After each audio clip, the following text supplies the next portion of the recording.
Hello students, O2IS academy में आपका स्वागत है। मेरा नाम है ज्योति कौशल और हम कवर कर रहे हैं एनटी के लिए करंट अफेयर्स।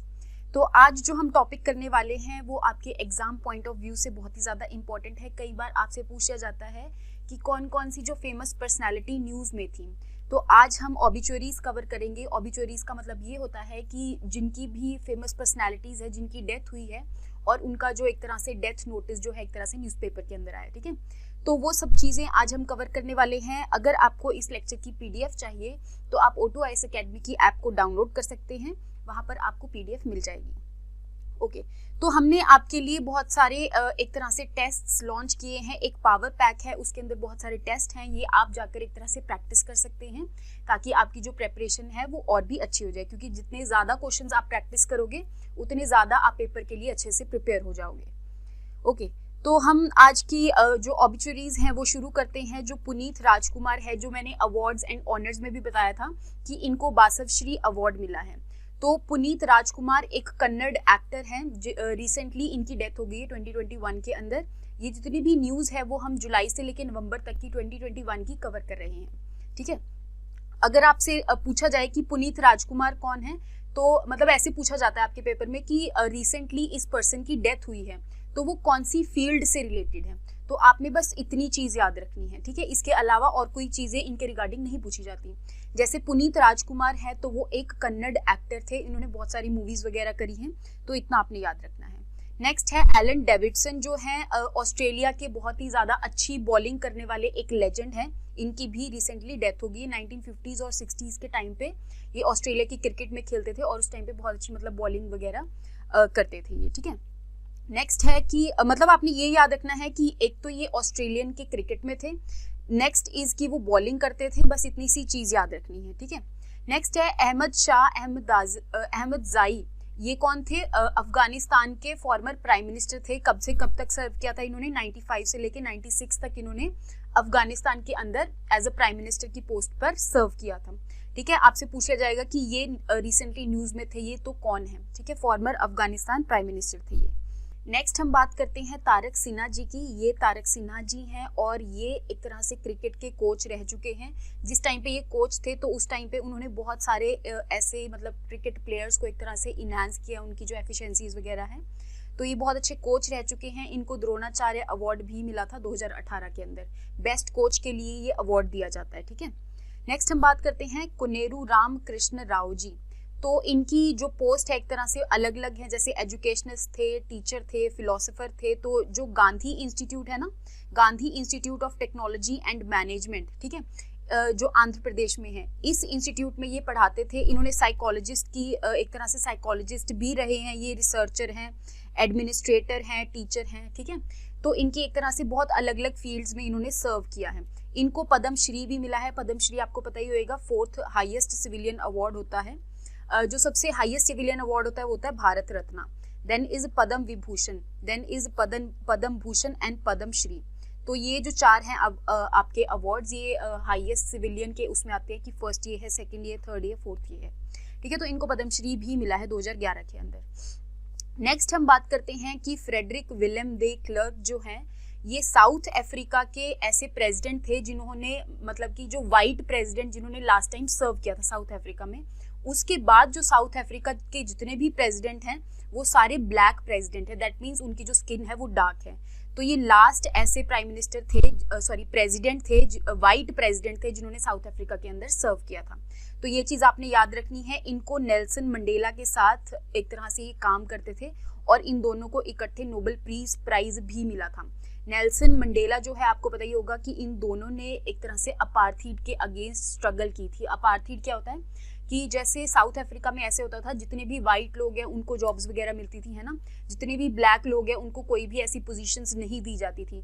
तो उस चीज़ के एक तरह से रेसिज्म वगैरह होता था, है ना, तो उस चीज़ के अगेंस्ट इन दोनों ने बहुत ज़्यादा एक तरह से स्ट्रगल करी है। ओके, नेक्स्ट हम बात करते हैं बलवंत मोरेश्वर पुरंदरे जी। तो ये एक तरह से महाराष्ट्र के बहुत ही बड़े हिस्टोरियन हैं, ओरेटर हैं। इन्होंने बहुत अच्छी अच्छी ऐसे स्पीचेस दी हैं। देन इज एक तरह से थिएटर पर्सनालिटी भी है महाराष्ट्र के। इनको भी पद्म विभूषण मिला है 2019 के अंदर। पद्म विभूषण मैंने आपको बता दिया कि सबसे ऊपर भारत रत्न होता है, then is Padma Vibhushan, then is Padma Bhushan and then is Padma Shri. ठीक है, तो इनको सेकंड हाईएस्ट सिविलियन अवार्ड मिला है। नेक्स्ट हम बात करते हैं मन्नू भंडारी जी की। ये एक रिनोन्ड ऑथर हैं, इन्होंने बहुत सारी ऐसी बुक्स लिखी हैं, उनके अंदर अलग अलग छोटी छोटी कहानियां लिखी हैं। जो फेमस नॉवेल्स इन्होंने लिखी हैं, एक है आपका बंटी एंड महाभोज, तो ये इनकी फेमस नॉवेल्स हैं। इनके बारे में आपने बस इतना याद रखना है कि मन्नू भंडारी जी न्यूज में थे, तो वो क्या है, ठीक है, कौन सी फील्ड से रिलेटेड, तो वो एक ऑथर है। नेक्स्ट हम बात करते हैं नोवी कपाडिया जी। ये एक तरह से फुटबॉल जर्नलिस्ट थे। इन्होंने जितने भी फुटबॉल मैचेस वगैरह हैं उनके अंदर बहुत ही अच्छी कमेंट्री वगैरह करी है। उनको एज मतलब जर्नलिस्ट का काम यही होता है कि हम उसको एक तरह से जो नोवी कपाडिया जी हैं वो फुटबॉल के अंदर जितनी भी न्यूज़ वगैरह हैं उसके अंदर ये मतलब एक तरह से न्यूज़पेपर्स में न्यूज़ वगैरह देते थे, ठीक है, उनके ऊपर लिखते थे। नेक्स्ट हम बात करते हैं गुरमीत बावा जी। ये हमारे पंजाबी फोक सिंगर थे, रिनोन्ड फोक सिंगर थे। आपने बहुत सारे पुराने गाने इनके सुने होंगे। तो ये एक पहली महिला थी पंजाबी की जिसने कि दूरदर्शन के ऊपर अपना गाना गाया था, ठीक है, तो आपने याद रखना है इनकी भी बेसिकली अभी डेथ हो गई रिसेंटली। तो सनंता तंथिहास जी हैं जो वो आसामीज पोएट हैं, बहुत ही ज़्यादा famous.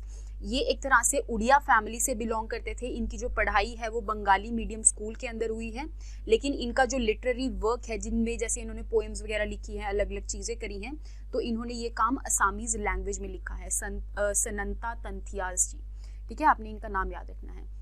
Then is Stephen Joshua Sondheim. ये एक वेटरन कंपोजर एंड लिरिसिस्ट हैं। आपको पता ही होगा कि अमेरिका के जैसे गाने वगैरह आते हैं तो उनके अंदर जो गाने लिखे जाते हैं उनको लिरिसिस्ट कहते हैं, गाने कंपोज किया जाता है तो कंपोजर कहते हैं। तो ये जो स्टीफन जोशुआ सोंधीम जी हैं ये अमेरिका के एक बहुत ज़्यादा फेमस कंपोजर एंड लिरिसिस्ट हैं, इनके बारे में आपने याद रखना है। तो हमारे बहुत ही ज़्यादा फेमस जो हैं घनश्याम नायक जी, आपको पता ही होगा कि तारक मेहता का उल्टा चश्मा के अंदर जो नट्टू काका हैं, ठीक है, इनको नट्टू काका के नाम से जाना जाता था। तो इनकी रिसेंटली 2021 के अंदर इनकी भी डेथ हो गई है। नेक्स्ट हम बात करते हैं अरविंद त्रिवेदी जी की, ठीक है। जो अरविंद त्रिवेदी जी है उन्होंने बहुत ही ज़्यादा फेमस रोल जो है प्ले किया है किसका, रामायण के अंदर जो रावण का रोल है। जो पुरानी वाली रामायण है ना, जो 1987 के टाइम पे आती थी, डीडी नेशनल के ऊपर आती थी, है ना, तो उस टाइम पे इन्होंने रावण का रोल प्ले किया है और इस रामायण को दोबारा से भी ब्रॉडकास्ट किया गया था कोविड के टाइम्स पे, ठीक है। तो ये एक तरह से पॉलिटिशियन भी रह चुके हैं, ठीक है, गुजरात से बिलोंग करते हैं। उनके जो भाई हैं ये दोनों मिलकर बेसिकली इन्होंने थिएटर के अंदर बहुत ही ज़्यादा काम किया है। तो अरविंद त्रिवेदी जी की भी एक तरह से डेथ हो गई है। नेक्स्ट हम बात करते हैं अब्दुल कादिर खान की। तो जो अब्दुल कादिर खान जी हैं वो पाकिस्तान के जो न्यूक्लियर एक तरह से टेक्नोलॉजी है या फिर हम कह सकते हैं जो न्यूक्लियर बॉम्ब है उनके फादर इनको माना जाता है, क्योंकि न्यूक्लियर बॉम्ब बनाने के लिए जो सबसे पहले टेक्नोलॉजी लाई गई थी पाकिस्तान के अंदर तो वो अब्दुल कादिर खान के द्वारा ही लाई गई थी। तो इनको father of Pakistan nuclear bomb कहा जाता है। तो इनकी भी अभी मृत्यु हो गई है। नेक्स्ट हम बात करते हैं सरनजीत सिंह। अगर आपसे पूछा जाए कि सरनजीत सिंह कौन है तो हमारे ये हॉकी के लेजेंड हैं। इन्होंने हॉकी के लिए 70s और 80s के टाइम पे और एक तरह से 1983 में इन्होंने जर्मनी में भी टूर किया है, इंडिया को रिप्रेजेंट किया है, ठीक है। अलग अलग क्लब्स में ये खेलते थे। आपने सिर्फ इतना याद रखना है कि सरनजीत सिंह जो हैं वो हॉकी खेलते थे, वो हॉकी गेम से रिलेटेड हैं। देन इज सुनाओ सुबोई जी हैं जो वो एक इकलौते ऐसे पर्सन थे जो कि आपका हिरोशिमा और नागासाकी के ऊपर जो न्यूक्लियर बॉम्ब अटैक हुआ था उसमें सरवाइव करने वाले ये एक इकलौते पर्सन थे। तो इनकी भी अभी रिसेंटली मृत्यु हो गई है। इनको भी अलग अलग प्राइजेस वगैरह दिए गए थे। तो आपको पता ही होगा कि सेकेंड वर्ल्ड वॉर के अंदर 1945 के टाइम पे हिरोशिमा और नागासाकी के ऊपर एक तरह से न्यूक्लियर बॉम्ब्स वगैरह फेंके गए थे। जो हिरोशिमा के ऊपर फेंका गया था उसका नाम था लिटिल बॉय और नागासाकी के ऊपर जो फेंका गया था उसका नाम था फैट मैन। तो ये कुछ चीज़ें हैं नॉर्मल सी जो आपने याद रखनी है। नेक्स्ट हम बात करते हैं कि जो बुद्धा देव गुहा जी हैं ये एक एमिनेंट बंगाली राइटर थे। आपसे बस इतना सा ही पूछा जा सकता है कि बुद्धा देव गुहा जी कौन है। ये एक बंगाली राइटर थे, ठीक है। इनकी भी अभी रिसेंटली मृत्यु हो गई है। इन्होंने भी बंगाली लैंग्वेज के अंदर अलग अलग चीज़ें लिखी हैं। तो एक तरह से वो इस लैंग्वेज के अंदर सिंगिंग भी करते थे, ठीक है। तो आपने इनका नाम एज अ बंगाली राइटर याद रखना है। बंगाली लैंग्वेज के अंदर इन्होंने बहुत सारा काम किया। नेक्स्ट हम बात करते हैं वासु परंजपे जी, जो ये भी इंडिया के एज ए क्रिकेटर और कोच रह चुके हैं। आपने इनके बारे में इतना याद रखना है। नेक्स्ट हम बात करते हैं सिद्धार्थ शुक्ला की। सिद्धार्थ शुक्ला आपको पता ही होगा कि टीवी सीरियल्स के अंदर उन्होंने बहुत ही अच्छा काम किया है।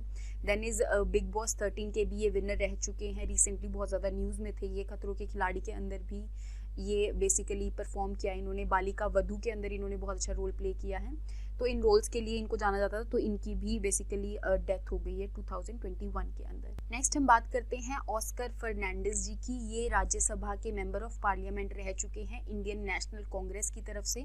इन्होंने यूपीए गवर्नमेंट के अंदर एज अलग अलग मिनिस्टर की पोस्ट ली थी, जैसे कि transport, road and highways minister हो गया, लेबर एंड एम्प्लॉयमेंट हो गया। तो अलग अलग मिनिस्टर ये रह चुके हैं। इनकी भी अभी रिसेंटली मृत्यु हो गई है। नेक्स्ट हम बात करते हैं यूरी सिद्दीक जी की। ये एक हैमर थ्रो के गोल्ड मेडलिस्ट हैं।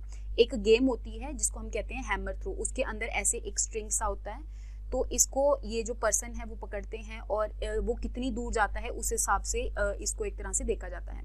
तो 1986 के अंदर इन्होंने रिकॉर्ड बनाया था। इन्होंने जो वो हैमर था इतनी दूर फेंका था, इतनी मीटर की दूरी पर फेंका था। ठीक है, तो ये एक तरह से हैमर थ्रो के अंदर गोल्ड मेडलिस्ट हैं।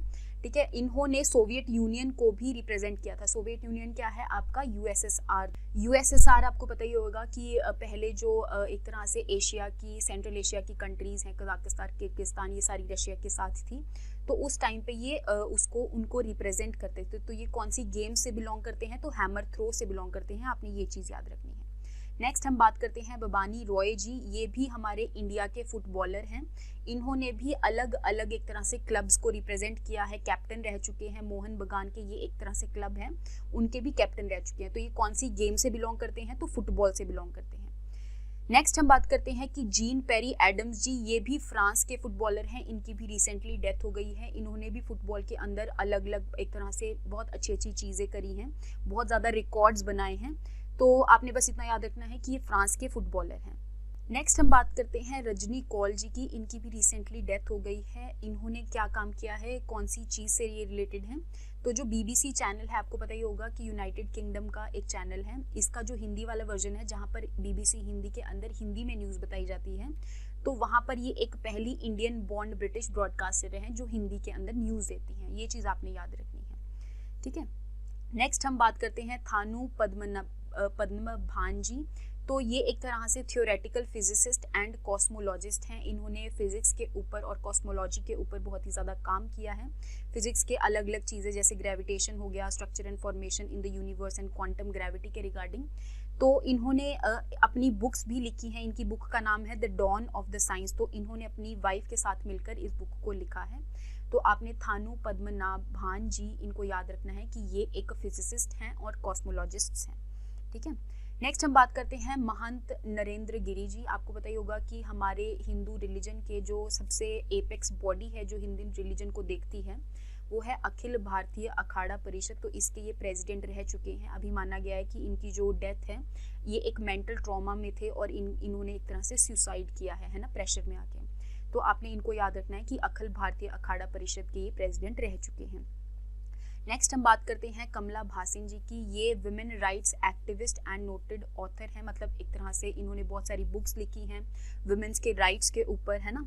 तो न्यू दिल्ली में ये रहती हैं और वुमेन की डेवलपमेंट के लिए, ठीक है, फेमिनिस्ट डेवलपमेंट के लिए। तो ये बहुत ही ज़्यादा फेमस पोएट एंड ऑथर हैं जिन्होंने वुमेन के ऊपर एक तरह से बहुत सारी चीज़ें लिखी हैं। ठीक है, कमला भासिन जी न्यू दिल्ली से बिलोंग करती है। आपने ये चीज़ याद रखनी है।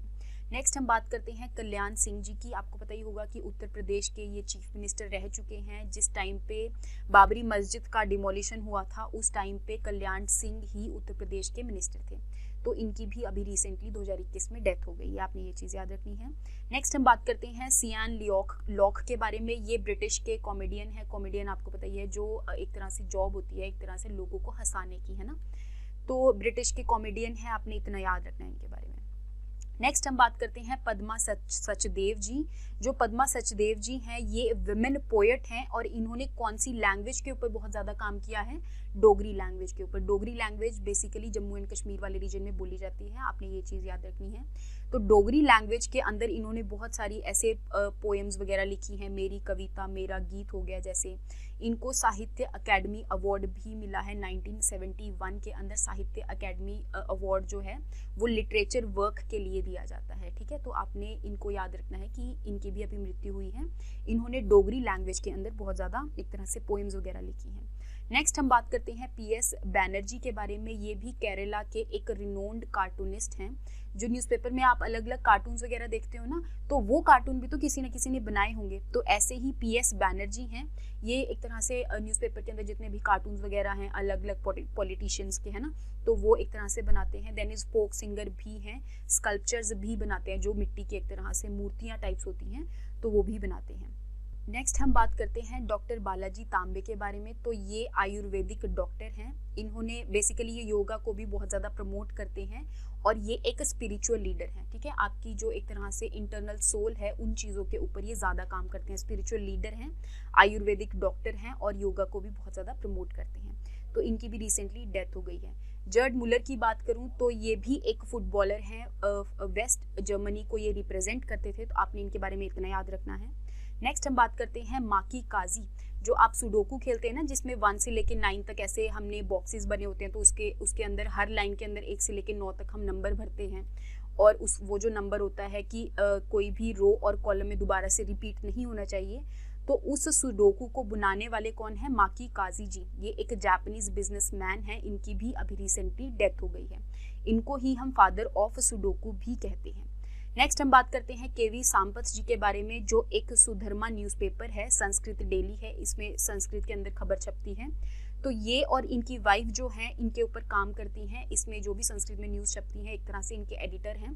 तो इनकी भी अभी रिसेंटली डेथ हो गई है। ये जो न्यूज़पेपर है सुधर्मा, वो कहाँ का है? मैसूरू, कर्नाटका, इन सारे रीजन्स में ये छपता हुआ आ रहा है। इन सारे रीजन्स में ये न्यूज़पेपर छपता है। नेक्स्ट हम बात करते हैं M प्रसन्नन जी के बारे में। ये भी हमारे इंडिया के फुटबॉलर रह चुके हैं 1970s के। इन्होंने भी बहुत अलग अलग ट्रॉफीज़ वगैरह जीती हैं।